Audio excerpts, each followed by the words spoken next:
This is Democracy Now! I'm Amy Goodman with Juan Gonzalez. In North Carolina, protesters took to the streets of Elizabeth City after the Pasquotank County District Attorney said the deputies who shot and killed Andrew Brown Jr., an African-American man, were justified in their actions, that Brown endangered them by recklessly driving in their direction. DA Andrew Womble said the men will not face charges and will be reinstated. The prosecutor showed for the first time a portion of the body cam video to the press, but advocates say it was cherry-picked and calls are mounting to release all body cam tape. Videos seen by Brown's family show he did not drive toward deputies, and an autopsy confirmed Brown was killed by a shot to the back of his head. For more, we go to Bakari Sellers, one of the attorneys representing the family of Andrew Brown Jr. He's also author of the memoir, My Vanishing Country. Bakari, welcome back to Democracy Now! Can you respond to the DA's decision not to prosecute the police officers and what we understand exactly happened to Andrew Brown? First, let me say thank you for having me this morning. We are disappointed, but we're not surprised. You know, just last week, we wrote a letter to Andrew Womble asking him to recuse himself from this matter. We felt like the relationship he had with the sheriff's department, working incestuously for the past nearly decade to bring cases, not only to bring cases, but his office literally resides in the sheriff's department, proved that he could not be an impartial and unbiased figure in this case. I want to be clear. The shooting of Andrew Brown Jr. was unjustified.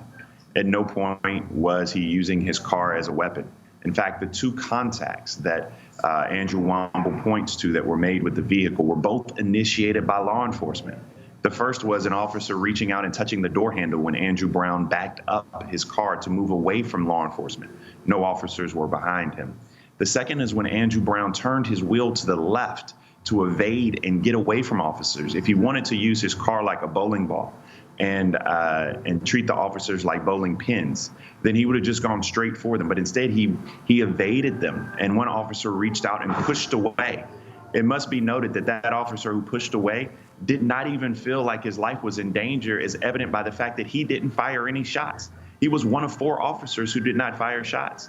And when Andrew Brown was beyond the officers, so even if he did pose a threat, when the threat was no more, they fired the kill shot, which went through the back of his head. Andrew Womble had no explanation for that. And the last thing is, if there was a question about whether or not they violated policy, the answer is yes, because their policy clearly states that they should not shoot into moving vehicles. That's one. And two, if the question is, are they reckless? The answer is also clearly yes, because they fired an AR round. They went into someone's kitchen and into their crock pot. They fired in the direction of other officers. And last but not least, they fired into an extended school zone at 8:20 in the morning. Andrew Brown should be alive today, but he's not, unfortunately, because of the recklessness, and I would dare say the cowardice of the sheriff's department. Bakari, you and other attorneys representing the family have called for the court to release the full video. Why hasn't the video been released, and what do you think it would show? I mean, we stand on the side of justice and truth. I mean, to be completely honest, I think that if, we know this, all you have to do is look at the Ma'Khia Bryant scenario in Ohio. Look, if Andrew Brown Jr. was using his car as a weapon, I mean, I think we all know that we would have seen all the video by now. If he was running police officers over, remember, no officer was injured, no officer fell to the ground, and no officer even sought medical treatment. Most people say that lawyers, we are gamesmen and we like to hide the ball, or we create facts, or all of this other stuff. Well, here we're just asking for the video because the video speaks for itself. The recklessness is evident. The video speaks for itself. Show people the video and show people the SBI report. We will stand on those facts any day of the week. For an independent prosecution here, an independent investigation, and what would that look like? And how would the George Floyd legislation in Congress affect the case of Andrew Brown? So you asked 2 really good questions, and they tie together in a nice bow. The first question about an independent investigation or an independent prosecutor, we likely will not get that. And the reason being is because in North Carolina, like many states, particularly in the South, obstruction is codified. Look, we had to literally change legislation and go through heaven and hell to even gain access to the video, and we still don't have it. that is because of legislation. We can't get the DA to recuse himself from this case. He literally has to recuse himself. There's no manner really that we can go about to get him off the case. So the Attorney General or another district attorney cannot take the case. Therefore, having a special prosecutor is something that's unlikely. We've set those expectations for the family. That's one. Two, the George Floyd Justice and Policing Act does lower the standard whereby you can bring federal civil rights crimes against law enforcement who commit crimes such as this. And if this bill passes, then we do believe that we will have an opportunity for these officers to face justice.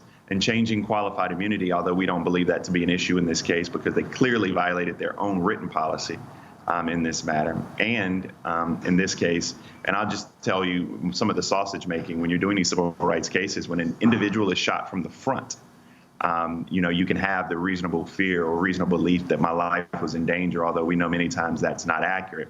But when an individual is shot from behind, particularly in the back of the head, going away, that is very difficult to explain. So we don't think we'll fall into the qualified immunity trap. But if we were, the lowering of the standard in the George Floyd Justice and Policing Act would change that as well. So, we want to change laws on every level. Bakari Sellers, I want to thank you for being with us, attorney representing the family of Andrew Brown Jr.